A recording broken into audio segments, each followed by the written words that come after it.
Hi hello welcome to post 360. నేను మీ మురళీ రాపల్లి. వీడెవడో దొంగలకే దొంగ అసెంబ్లీలో జేబు దొంగలా ఉన్నాడు. వీడు నిజంగా దొంగలకి టీచింగ్ ఇవ్వడం మొదలుపెడితే దొంగల దగ్గర కూడా ఎలా దొంగతనం చేయాలో మనోడికి బాగా తెలిసినట్టు ఉంది. ఎందుకంటే అసెంబ్లీ ఆవరణలో దగ్గర దగ్గర 4,00,000 కొట్టేశాడంట ఒక దొంగ. అది ఎవరి జేబుల్లోంచి? పొలిటీషియన్స్ జేబులోంచి, పొలిటీషియన్స్ సెక్యూరిటీస్ జేబులోంచి, అదేవిధంగా పొలిటికల్ లీడర్స్ జేబులోంచి. ఇది ఎంత ఆశ్చర్యానికి గురి చేస్తుందంటే నాకు, వడి అమ్మ దొరికినంత దోసుకో బ్యాచ్ కదా పొలిటీషియన్సే. అటువంటిది మనోడు వాళ్ళ దగ్గర నుంచి ఇన్ని 4,00,000 ఎలా కొట్టేశాడు. అదే నాగబాబు గారు, ఇంకా ఎవరైతే కొత్తగా ఎమ్మెల్సీలు ఎలక్ట్ అయ్యారో వాళ్ళంతా ప్రమాణ స్వీకారం చేస్తూ ఉన్నారు.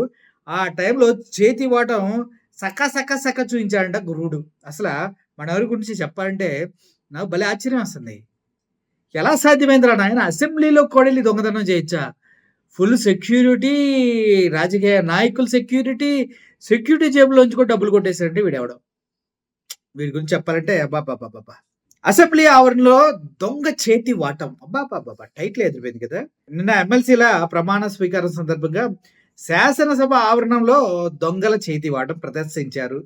టీడీపీ ఎమ్మెల్సీలు బీటీ నాయుడు జేబులోంచి 10,000, ఆయన గన్‌మ్యాన్ జేబులోంచి 40,000, హైకోర్టు లాయర్ జేబులోంచి 50,000, మరో వ్యక్తి జేబులోంచి 32,000 కొట్టేశారు. మొత్తానికి 4,00,000 కొట్టేశాడంట.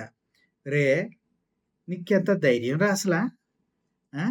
ఎవడన్నా అసెంబ్లీ ప్రాంగణంలోకెళ్ళాలంటేనే వణికిపోతాడు.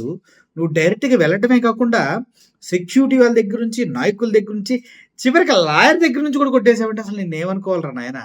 అయినా వీళ్ళే ప్రపంచాన్ని లూటీ చేస్తున్నారు. నేను వీళ్ళని లూటీ చేస్తే ఏంటనుకున్నావా ఏంటి? అట్లా అనకూడదురా నాయనా! అట్లా చేయకూడదు, తప్పది. ఒరేయ్ కన్నా! ఇలా మళ్ళీ మళ్ళీ ఎళ్లి దొంగతనానికి ప్రయత్నించకు. దొరికితే దొబ్బేస్తారు నిన్ను. అయ్యయ్యయ్యో! నాకు ఇంకో డౌట్ కూడా ఉంది. అసెంబ్లీ ఆవరణలో కొత్త దొంగొచ్చి కొట్టేసాడా? లేదంటే అక్కడున్న వాళ్ళే ఎవరన్నా చేతి వాటం చూసి వాడి జేబులు, ఈళ్ళ జేబులు మొత్తం కెలికి కంపు చేసి పడేసారా? అంటే వాళ్ళలో ఒక దొంగున్నాడా అనేది నా ఉద్దేశం. దీనికి ప్రజలంతా చెప్తారు, వాళ్ళే పెద్ద దొంగలన్నా, వాళ్ళని కొట్టేసేది ఎవరో వాళ్ళే కొట్టేసుకుంటారు డబ్బులని మీరంటూ ఉండొచ్చు. ఏమో దీని గురించి నేను కూడా ఆలోచించాలి. మొత్తానికైతే అసెంబ్లీలో దొంగలకే దొంగ, గజ దొంగ. అదిరిపోయింది కదా title. Thank you for watching this video. Murali signing off. Thank you so much.